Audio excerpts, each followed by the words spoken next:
Okay, inheritance part 2. Okay, so sebelum ni kita dah belajar mengenai inheritance part 1. Yang mana part 1 tu kita dah tengok function untuk keyword extend dan juga super. Kan, untuk extend menunjukkan yang satu kelas tu dia adalah subclass kepada parent. Okay, for example, cylinder extend circle. Maksudnya cylinder adalah subclass, circle adalah superclass. Okay, next kita ada juga belajar berkenaan dengan penggunaan keyword super. Okay, super digunakan untuk kita create constructor.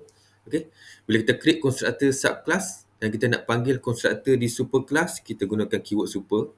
Ataupun kita nak panggil method daripada superclass, kita boleh menggunakan keyword super juga di dalam subclass.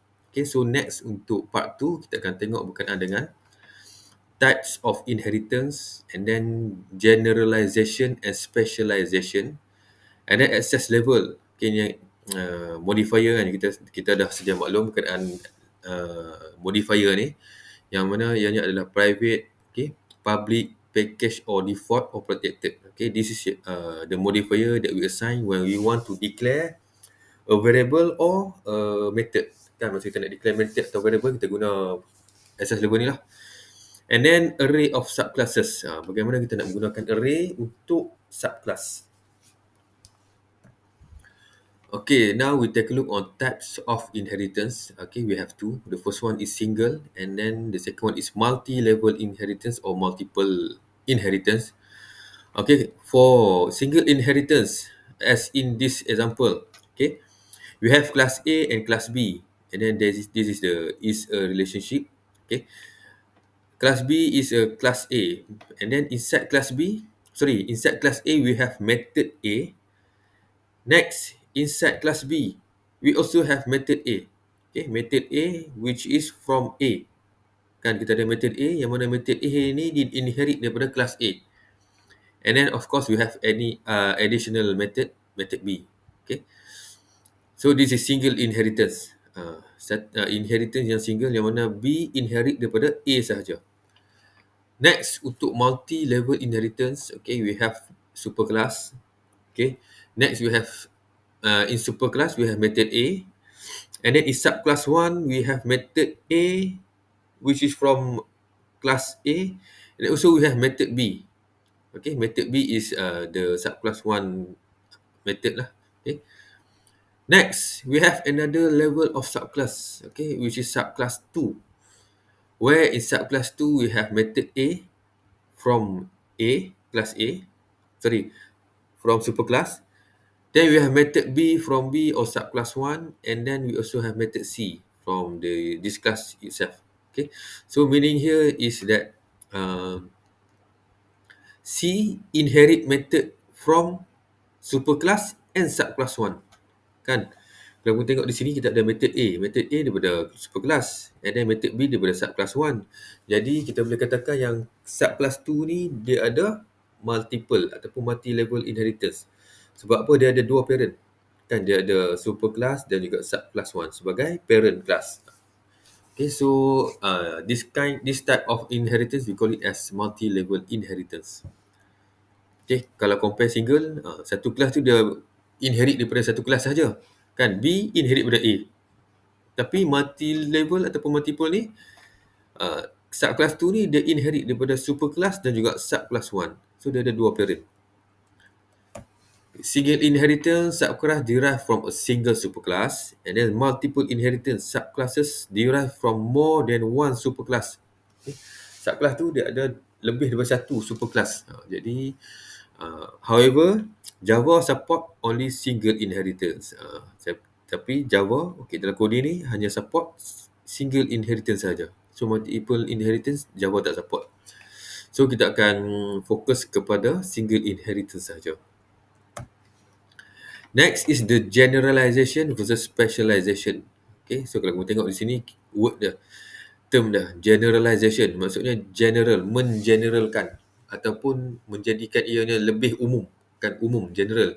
Manakala specialization, kita nak menjadikan dia lebih special ataupun lebih spesifik. Itu term dah. Okay, so specialization is Moving down the hierarchy, the classes become more specialized or concrete. Okay, dalam konsep inheritance, superclass ataupun parent adalah kelas yang general, kan? Kelas yang umum saja. Apa-apa data, attribute ataupun method yang umum kita letak di parent, kan, ataupun superclass.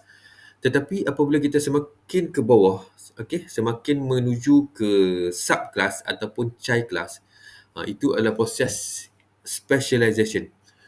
Yang mana kita akan jadikan ianya lebih spesifik. Okay, memang nature dia macam tu. Java superclass ni adalah umum, tapi child class ataupun subclass ni dia akan jadi lebih general, lebih spesifik, lebih special. Okay. Apa yang lebih spesifiknya adalah mungkin dia akan ada pertambahan attribute ataupun pertambahan method. Dan contoh tadi kita tengok macam ni. Kelas A ada method A saja, tapi di kelas B dia ada method A dan method B. Maksudnya dia lebih spesifik. Sebab apa? Sebab dia ada pertambahan method. Dia tak sama macam kelas A. A ada satu ya, B ada dua. Okay. So, kalau daripada superclass menuju ke subclass, kita panggil specialization. Manakala generalization adalah vice versa ataupun terbaliknya.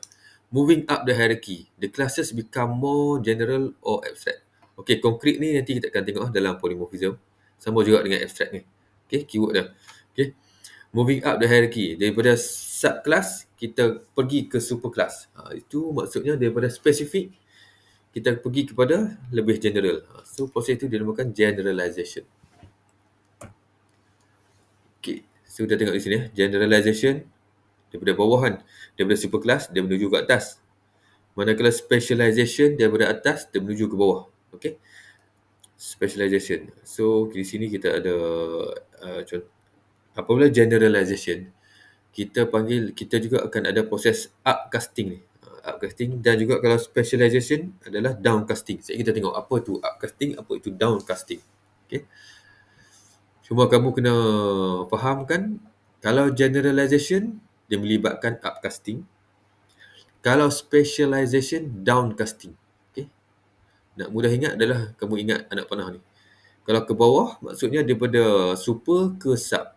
Maksudnya dari super ke sub dia lebih specialization. Jadi specialization dia downcasting ke bawah. Kan kalau atas ke bawah, bawah ke atas generalization. Okay, generalization dia ke atas upcasting. Okay, specialization is the process of converting a superclass type into a subclass type. Okay, dalam Java kita akan ada casting, kan, casting nanti. Jadi untuk casting, untuk melakukan downcasting kita akan melibatkan specialization, yang mana specialization tu adalah kita nak convertkan jenis kelas, type kelas tu daripada super ke subclass, coming down from more general form to a specific form, and hence the scope is narrow, kan. Jadi kita tengok contoh. Okay, apakah yang dimaksudkan dengan convert superclass ke subclass. Okay. Next, generalization converting a subclass type into a superclass type. Terbaliklah, daripada subclass kita nak convert ke bentuk superclass pula. Making the subclass to become more general and its scope is widening. Okay, kalau atas ni dah narrow, specialization kan, dia semakin detail, semakin spesifik, dia maksudnya scope tu semakin kecil lah, semakin spesifik. Tetapi kalau generalization dia akan ke atas, kan, dia akan menuju ke superclass. Apabila menuju ke atas, dia punya scope akan lebih wide, lebih terbuka. Okay. So dia lebih scope tu lebih general lah, itu maksud dia. Okay, references generalization can access all the superclass method. Okay, kalau generalization kita boleh access semua. Contohnya car, bus and truck. Kan dia boleh access semua superclass punya method, but not the subclass method. Tapi bukanlah method-method antara subclass ni. Okay. Sebab apa? Okay, tengok general kita ada kelas vehicle. And then bila subclass yang spesifik kita ada car, bus and truck. Okay. Okay, di general ataupun di superclass, kalau kamu tengok method-method yang general sahaja. Kita ada fuel amount, capacity, apply brake. Maksud general ataupun umum adalah method-method ni digunakan oleh ketiga-tiga subclass ni. Kan? Kamu tengok dekat car.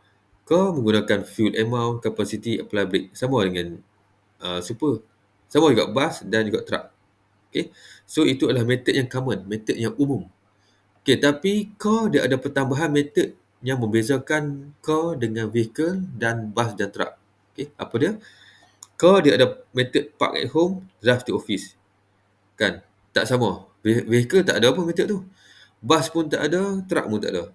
Sama juga, bus dia ada pertambahan method yang membezakan dia dengan car dan truck dan vehicles. Okay, dia ada method stop at station, charge fare. Bus, nampak? Dekat car tak ada apa method, dua method ni. Truck pun sama, dia ada specialization dia ada method, tambahan method which is load goods and unload goods, kan. Dua-dua method ni tak ada di kelas lain.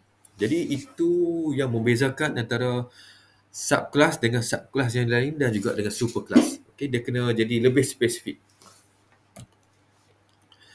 References for vehicle and car can be typecasted to each other. Okey, kalau vehicle super kan dengan bus boleh typecast. Okay, references for vehicle and car can be typecasted together. Vehicle dengan bus boleh, vehicle dengan car boleh, vehicle dengan truck pun boleh typecast. Okay, boleh ubah type tu, kita panggil casting, kan?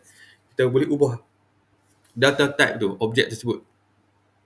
Okay, daripada bus ke vehicle ataupun vehicle ke bus. Okay, data type tu. But references for bus, car and truck can't be typecasted to each other. Tetapi reference untuk objek, bila kita create objek bus, kita tak boleh convert dia ke car ataupun truck. Tak boleh, sebab apa? Sebab masing-masing ni adalah subclass. Car, bus, truck. Tiga-tiga ni adalah subclass, tak boleh. Dia hanya boleh buat dengan superclass sahaja. Okay. Typecasting is assigning a value of one primitive data type to another change data type. Okay, tu maksud typecasting. Casting tu kita ubahkan dia, ubahkan type tersebut. Ubahkan data type variable, contoh, kan. Kalau bentuk objek, kita ubahkan data type objek. If data type are compatible, then Java will perform the conversion automatically, known as automatic type conversion.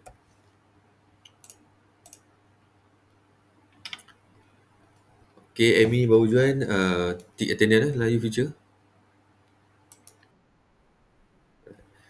Okay, so typecasting ya. Typecasting maksudnya kita nak change, nak mengubah data type.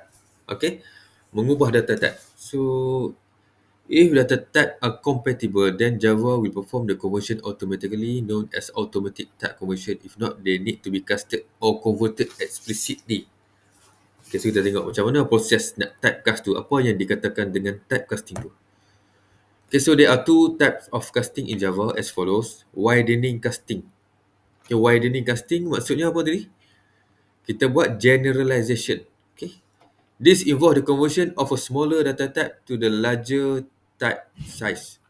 Okay, ini adalah contohnya. Widening casting ataupun generalization daripada kecil ke besar. Okay. So dalam data type kita ada ni kan, byte, short, char and so on ni. Okay, kalau ikut dia punya hierarki dia, byte yang paling kecil, follow by short, char, integer, long, double, float. Float, double. Double adalah the largest lah. Byte is the smallest. Okay, kalau kita nak ubah satu data type tu daripada byte ke short, kita boleh buat widening casting. Short ke char, widening. And so on lah. Okay, byte ke double kan. So proses kalau daripada data type yang kecil ke data type yang besar, kita nak ubahkan data type tu, kita panggil widening. Manakala kalau data type tu daripada besar ke kecil, terbalik kan, kita panggil narrowing. Okay, kalau widening is can be done automatically. Okay, macam mana yang automatically sekejap kita tengok. Kalau narrowing pula, daripada kecil ke besar, kita kena buat manually. This involve converting a larger data type to a smaller size type. Okay, terbalik. Tengok, double largest, tapi kita nak convert ke bentuk yang lebih kecil. Kan, sama ada ke float, long, integer, char, short or byte kan. So proses ni kita panggil narrow casting ataupun specialization. But this one we need to do it manually. Okay, so kita tengok Apa tu automatic, apa tu manual. Kan apa beza dia kan dalam Java coding. Okay, kita tengok dulu. Example of widening casting. Converting integer to double. Kan widening. Integer lebih kecil daripada double. Tapi kita nak convert integer ke double. Kan. Provided that the data is compatible lah. Kan. Mesti numerical. Kan. Kalau string kamu nak convert ke double, macam mana tak boleh kan. So, kita nak convert integer ke double. Macam mana? First, let's say kita declare number. Num ni sebagai integer. Equal to 10. Kan. Mula-mula kita declare num sebagai integer dan kita assign dia 10. So kita pun print out system.print out the integer value plus 6. So dia akan display 10. Next kita nak convert ke double.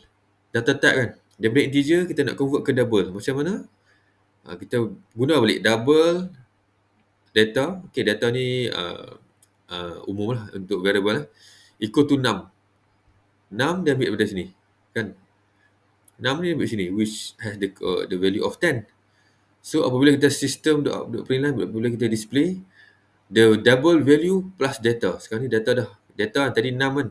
Ni data adalah dia ambil daripada 6. Tapi data ni adalah dalam data type double. So apabila kita print out, dia akan print out 10.10. Format double lah, ada titik perpuluhan. Okay. Tadi integer tak ada titik perpuluhan, dia nombor bulat. Tapi bila double, dia akan jadi titik perpuluhan. So ini dikatakan automatic lah. Okay, automatic sebab apa? Okay, kita tengok pula. Terbaliknya. Yang ni widening. Sebab integer ke double. Daripada kecil ke besar. Kan? Kita tengok yang narrowing. Daripada besar, double ke integer. Double to integer. Narrowing. Kita tengok Public class main and then main. Okay, first kali kita declare. Double num equal to 10.99. Kan num ni kita declare sebagai data type double. Dan value dia kita assign 10.99. Double lah kan. So apabila kita print out, dia akan display 10.99 lah.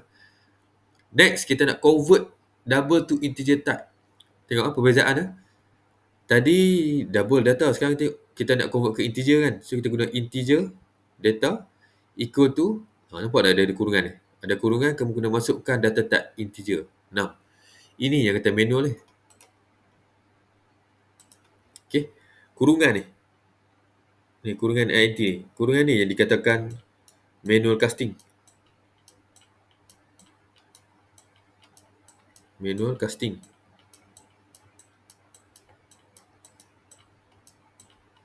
Okay. Kalau kamu tengok tadi, yang widening ni, tengok dia directly kan. Tak ada pun kurungan. Kan? Tengok di sini. Dia directly equal to 6.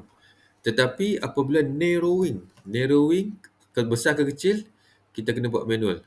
So manual, kita kena tambah kurungan, masukkan balik apakah data type dah. Sama balik dengan asal ni. Okay. Kalau sini integer. Kalau sini double. Tapi tak boleh lah double yang largest kan. Mungkin karakter char kan. Char boleh. Char. Tak apa lagi. Esok lah. Okay, so ini yang dikatakan manual casting. Kalau tak ada kurungan tu, automatic casting. So apabila dia convert ke bentuk integer, dia hanya akan ambil nombor bulat. So dia akan display 11. Dia akan bundarkan lah. 0.99 ni kan, dia ambil nombor bulat saja, tak ada titik perpuluhan. So dia bundarkan, jadilah 11. Okay.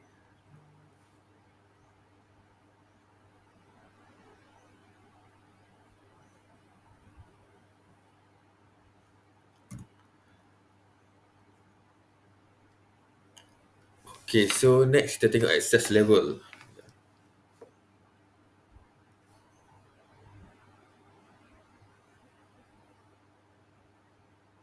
Ya.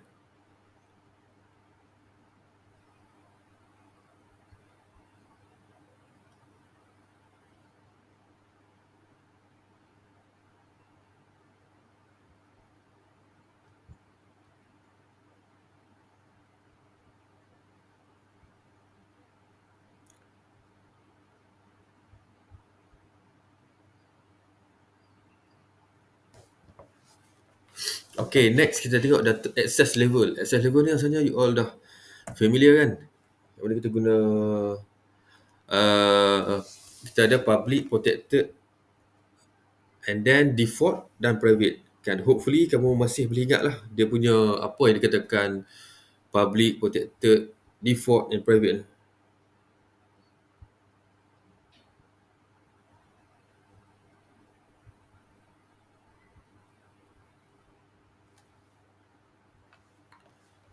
Okay, so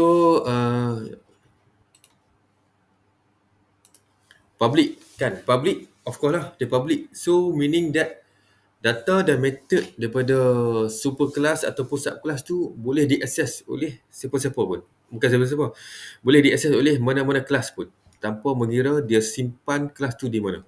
Okay, next, to protected behave similar to private modifier. Data and methods can only be accessed within a class but can be extended to be accessed in all subclasses. Okay, untuk protected ni, protected ni maksudnya data tu dia sama macam private. Maksudnya dia hanya boleh diakses oleh kelas dalam kelas yang sama sahaja.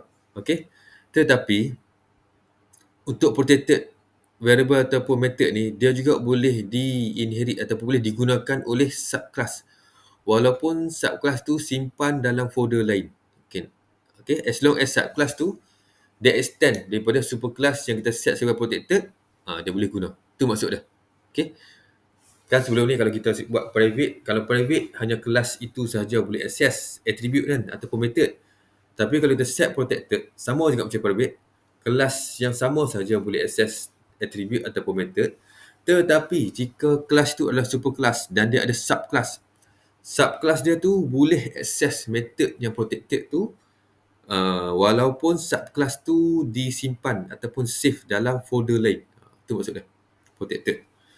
Next, if no access level is specified. Kalau tak ada, kita tak mention pun, public pun tak mention, protected pun tak, private pun tak, dia akan jadi default. Default maksudnya data and method can be accessed in the package that contains the class. Kalau kamu tak mention pun public, protected, private ni, okay, data dan method tu hanya boleh diakses oleh kelas yang kamu simpan dalam satu folder yang sama, satu package. Okay, kalau kelas tu duduk di folder lain, dia tak boleh akses. Data and method can be accessed in subclass defined in the package that contains the class. Sama lah kalau subclass pun lagi boleh access kan. Next, private. Private ni clear cut lah. Yang mana data and method can be accessed within the class only. Walaupun ada kelas lain yang kita simpan, kita save dalam folder yang sama, tak boleh access private data ni. Sebabnya private data hanya untuk kelas tersebut sahaja. Okay. Okay, ni dia menerangkan lah. Macam saya beritahu tadi kan. Okay, private modifier used to hide the members of the class completely so they cannot be accessed directly from outside the class. Okay, sebab kita nak hide kan dia, nak protect kan dia, nak make it private supaya kelas lain tak boleh access. Okay, accessible only within same class. Kelas tu saja boleh access. Okay, default kamu tak letak apa-apa kan. Used to allow the member of the class to be accessed directly from any class within the same package but not from other package.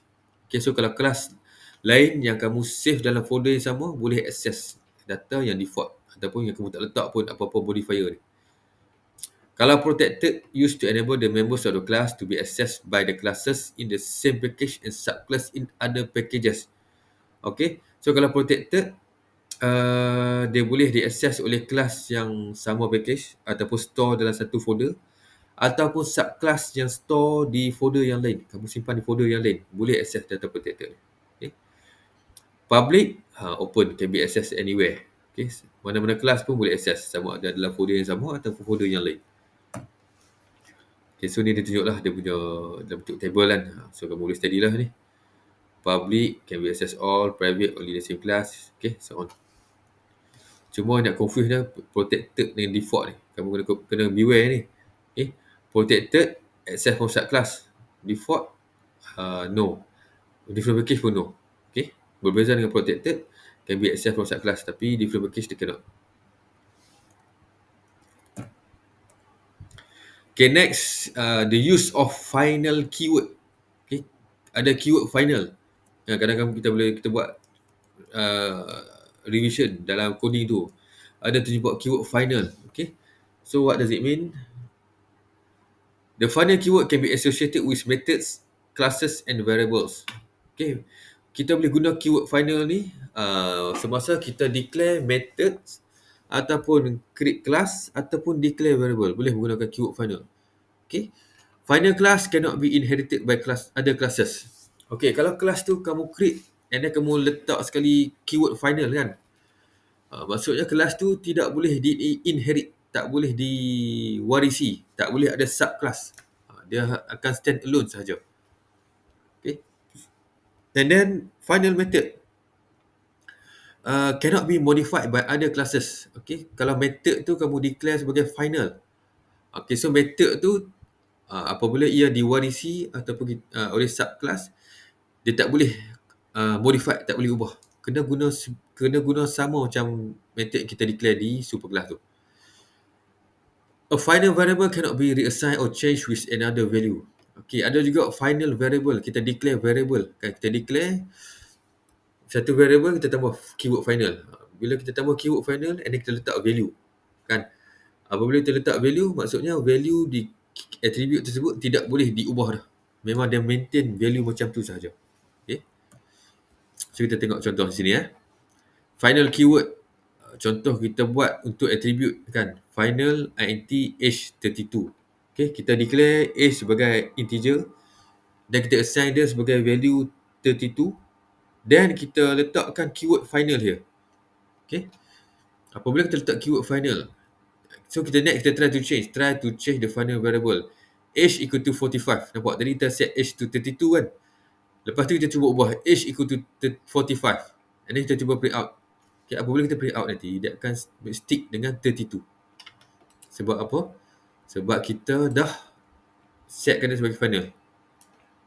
So age ni nanti akan maintain, dia tak boleh diubah. Dia akan tetap jadi 32. Okay, bukan 45 walaupun kita update. Itu function apa? Sekejap.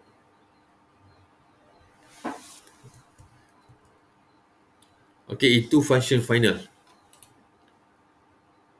Okay, final.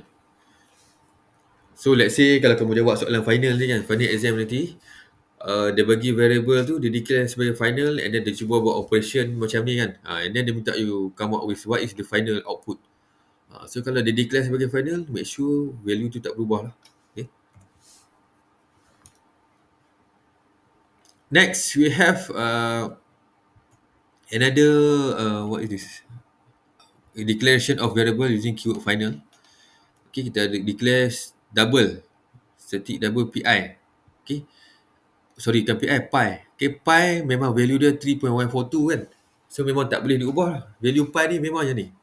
So selalunya dalam Java coding untuk pi ni memang kita declare sebagai final lah. So dia tambah sikit public, final, static, double, pi. Kan, tak mau panjang sikit kan. Tapi as long as dia ada final ni, membuatkan value pi ni stick with 3.4142. And then double radius dia tak final lah. Okay, sebab radius boleh berubah. Kan. So bawah ni pun adalah constructor and then dipanggil pi untuk buat calculate area and then dia display pi. Then dalam cylinder adalah subclass kepada circle sebab ada keyword extends. Okay, so dalam constructor nampak tak kita panggil super R. Okay, sebab nak panggil radius ni. Super R ni dia nak panggil radius ni. Okay. And then R ni dia dapat daripada ni lah, sini. Okay, ni R. Height ni apa ni? Okay, ni untuk constructor. Constructor subclass. Dia nak berwarisi constructor superclass. So dia kena panggil macam ni. And then apabila nak guna public double calculate area, dia panggil calculate area. Calculate value, volume maksudnya. So dia panggil calculate area daripada pi ni. Sorry, pi pula. Method calculate area ni. Okay. So di sini.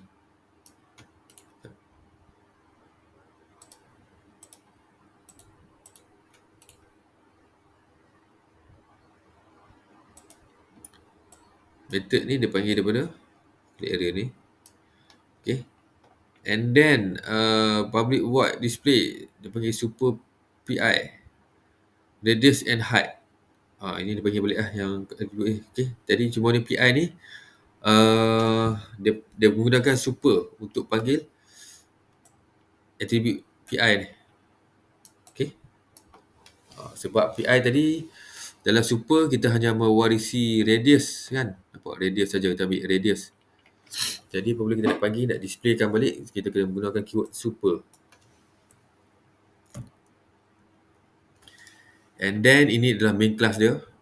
So dalam main class kita create circle. Okay, circle dia hanya minta radius saja kan. So value radius ni akan pass ke value radius di objek CIR ni, dia akan pass ke circle ni lah, ke R ni, nampak kan. Next, seal. Seal dia akan bagi dua value sebab apa? Dia ada radius dan height. Okay, tengok balik ah. Dia ada double R, radius, double H, height kan. So apabila kita create macam ni, 3 ni dia akan hantar ke R sini. Manakala 4 ni dia akan hantar ke H ni. Itu macam mana dia pass lah, passing parameter tu. And then kita pun print out ser.calculate area. So ser.calculate area dia akan panggil yang kelas super. Then seal.cal value dia akan panggil calculate yang subclass lah. And then display. Okay. Ini adalah contoh lah bagaimana kita gunakan keyword super tu. Alright, next is array. Okay, sebelum tu ada soalan tak?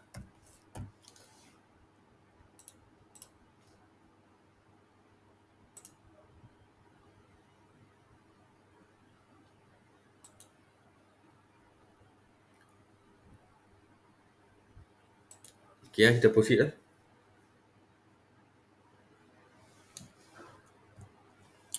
Array. Okay, the concept similar to array of object. Okay, array of object samalah array ni. Okay.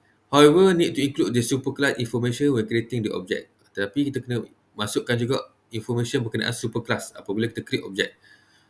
Okay, there are three steps to be done for creating object of array. The first one is declare the object as the array.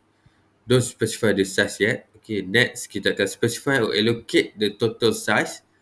Next, we create the object individually for each location.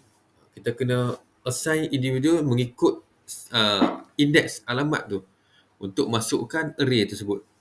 So, kita tengok contoh. Example of array of subclass. Okay, kita tengok kita ada class student. Yang mana student ada method say something. So, dia akan say benda ni. This is superclass student. Next, we have diploma student extend student. Okay, extend.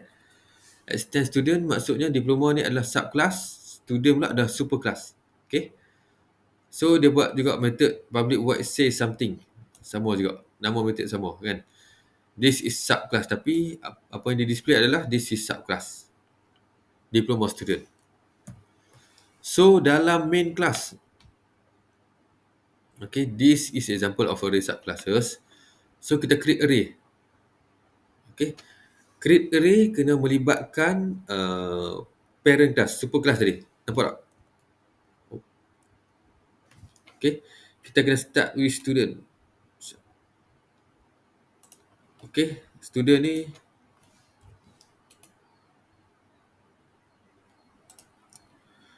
ni superclass kan. Kemudian kita letakkan lambang square bracket ni untuk melambangkan array. Next kita letakkan variable untuk array tersebut. And then dalam index ni, curly bracket ni, baru kita akan new student, new diploma student. Okay. So dia akan simpan untuk dua objek. Satu student, satu lagi diploma student. Okay. Next, kita guna for. A new for version for array. Student S, titik macam ni, array student.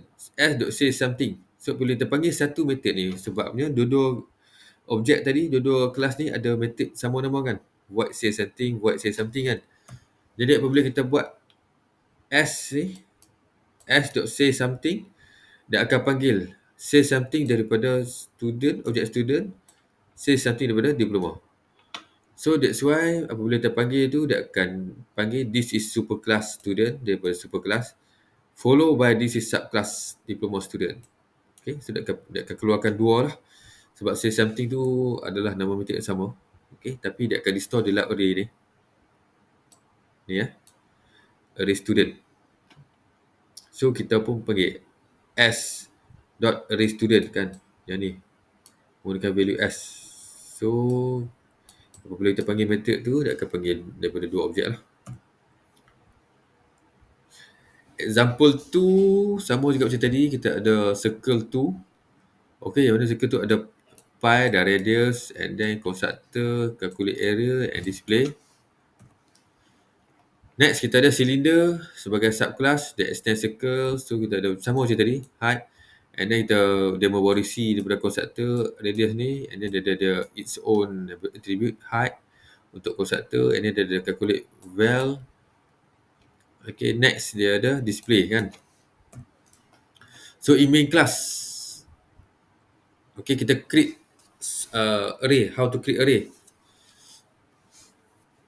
So dalam konteks ni kita create array kepada objek cylinder tu.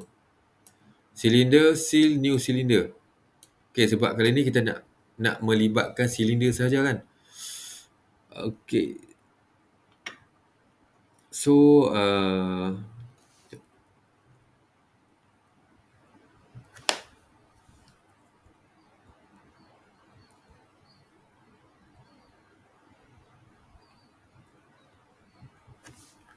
okay, jadi macam mana proses kita nak simpan, nak store data yang user masukkan tu ke dalam array of objek ni adalah kita buat for looping tu. Okay, so di sini kita assign 3 kan. So di sini pun kita looping 3 kali. Okay, for it equal to 0, I less than 3, I plus plus. So kita minta user masukkan. Please input R. So user pun masuk R. R ni dia akan store dalam variable R. And then please input age. So age dia akan store dalam H. Next kita masukkanlah ke dalam array tu. Macam mana? Okay, kita letakkan nama array tadi, seal kan. Seal ni, and then I. I ni sekarang kosong. So di index kosong kita masukkan RH yang baru masuk ni. H, yang ni R. Okay. So kita dah store lah di index kosong dalam array. Lepas tu kita display pula. Seal.I calculate area, seal.I calculate value. So sebabkan ianya subclass, dia boleh ada access untuk superclass. Jadi kita boleh panggil lah calculate area di superclass dan also di subclass lah. Okay. Input for next layer. So dia ulang balik. Dia ulang balik proses ni sampai 3 kali. Ulang. Dah penuh, dia stop, baru dia akan stop lah. So ini adalah contoh macam mana kita nak store data dalam array of object. Ingatlah kita create array dulu. Okay. Kamu boleh specify ataupun tak specify, and then buat looping. Looping untuk masukkan data, and then kamu assign value tu dalam array ni, cylinder ni. Seal ni dapat dari sini ya. Ni. Kemudian bolehlah kamu nak print out apa pun. Kan? Dan ulang balik. Itu adalah proses macam mana kita nak store dalam array. So it will provide this output lah. Okay.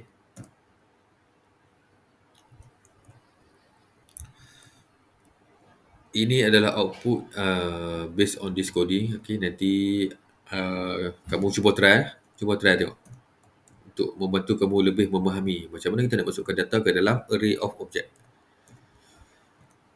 So terminology, the terms. Superclass, the class that is inherited from the parent, which is the parent class lah. Subclass, the class that does the inheriting, which is the child class. Extends adalah keyword yang kita gunakan untuk menunjukkan kelas tersebut inherit from another class. Kelas itu adalah subclass, dia inherit dari subclass, superclass, sorry. Overload, a method is overloaded if there are two or more methods with the same name in class. Each overloaded method has different set of parameter. So method overloading kita dah pernah belajar tu, yang mana method tu nama method sama tetapi parameter dia berbeza. Okay, bilangan parameter berbeza. Kalau bilangan parameter, kalau nama method sama dan bilangan method pun, bilangan parameter pun sama, kena make sure data type tu berbeza pula. Itu adalah method overload. Okay, next, method override. A method is overridden if there is a method in the subclass that has the same name and the same set of parameters. The superclass method is not inherited. Okey, override ni kita akan tengok nanti lah dalam next chapter, yang mana method dia nama sama dan parameter pun sama. Nombor parameter pun sama. Tapi dia melakukan operasi yang berbeza. Nanti kita akan tengoklah in the next chapter. Okay? Alright. So that's it for inheritance part 2.